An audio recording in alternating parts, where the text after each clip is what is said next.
বিসমিল্লাহির রহমানির রহিম। প্রিয় দেশবাসী, আসসালামু আলাইকুম। আমি সামিউল প্রধান প্রজাতন্ত্রের একজন জ্যেষ্ঠ নাগরিক হিসাবে বলছি। ত্রয়োদশ জাতীয় সংসদের উদ্বোধনী অধিবেশনে সভাপতিত্ব করেছেন বিএনপির প্রবীণ সংসদ সদস্য খন্দকার মোশাররফ হোসেন। এরপর স্পিকার ও ডেপুটি স্পিকারের নির্বাচন অনুষ্ঠিত হয় ও তাদের শপথ গ্রহণ হয়। এবারের সংসদে সংসদ নেতা ও বিরোধী দলীয় নেতা সহ 220 জন নতুন মুখ।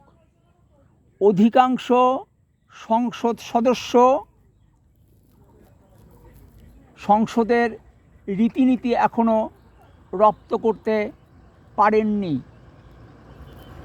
একজন সংসদ সদস্য অধিবেশন কক্ষে পানাহার করেছেন, আর একজন অধিবেশন কক্ষে মোবাইলে কথা বলেছেন। 2 জন তরুণ সংসদ সদস্য গ্যালারিতে উপবিষ্ট তাদের পরিচিত জনদের সঙ্গে হ্যান্ডশেক করেছেন। অধিকাংশ সংসদ সদস্য সংসদে প্রবেশ করার সময় ও সংসদ থেকে বের হবার সময় চেয়ারের প্রতি সম্মান দেখান না।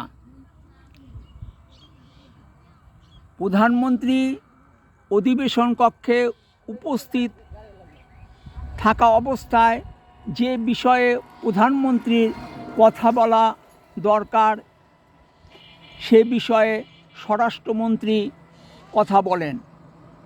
অবস্থাদৃষ্টে মনে হয় স্বরাষ্ট্রমন্ত্রী ডি ফ্যাক্টো প্রাইম মিনিস্টার।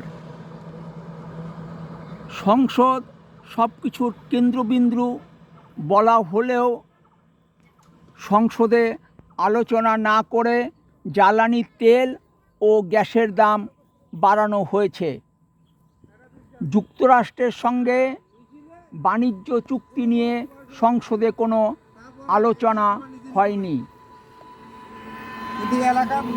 মনে হয় এখনও আমরা 71-এ পড়ে আছি। ভালো থাকবেন।